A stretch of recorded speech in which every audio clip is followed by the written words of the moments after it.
26 ভুট্টা মানে গত বছর ট্রাই দিয়েছে এই কোম্পানি, এবার নতুন ট্রাই দেওয়ার জন্য আমাকে কিছু বীজ দিয়েছিল যে আপনি ট্রাই দিয়ে দেখেন, যদি ভালো হয় আগামী বছর করবেন।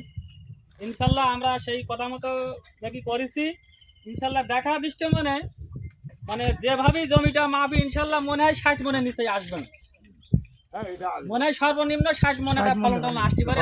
আলহামদুলিল্লাহ 60 মন ফলন আসলে বিশাল ব্যাপার। আর এই ভুট্টাটার মেন বৈশিষ্ট্য হচ্ছে এর গাছ অনেক শক্ত, এর গাছ পড়বে না। আর এই যে পাখির উপদ্রব, এই দেখেন এই ভুঁইটা একটা পাখি তো আর পাশের ভুঁই থেকে পাখি ব্যাপক খেয়েছে।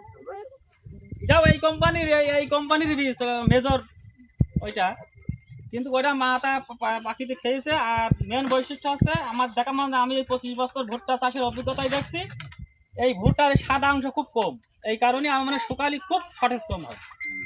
এই ভুট্টাটার বৈশিষ্ট্য যদি ইনশাল্লাহ আগামীতে আর রোগ বালাই কম। সবচেয়ে বড় ব্যাপার আছে আপনারা মানে দেখেছেন কিন্তু ভুট্টাটা কি 100 পরিমাণ আছে জার্মিশন, একটা ছাড়াও মার নাই এই যাত্রায়। মানে অন্যান্য জাত মার গেছে কিন্তু 100% জার্মিশন, এটা মেন বৈশিষ্ট্য আছে। যাই হোক আগামীতে যদি আমরা ইনশাল্লাহ আরো মানাই করেও বুঝতে পারবো, যদি ভালো এরকমই রেজাল্ট হয় ইনশাল্লাহ আগামীতে আমরা এই ভুট্টাটা আবার পাবো। আমার সংক্ষিপ্ত কথা শেষ করতে হবে। সালাম, আসসালামু আলাইকুম। ভাই নাম জানা কি? মোহাম্মদ আব্দুল সালাম।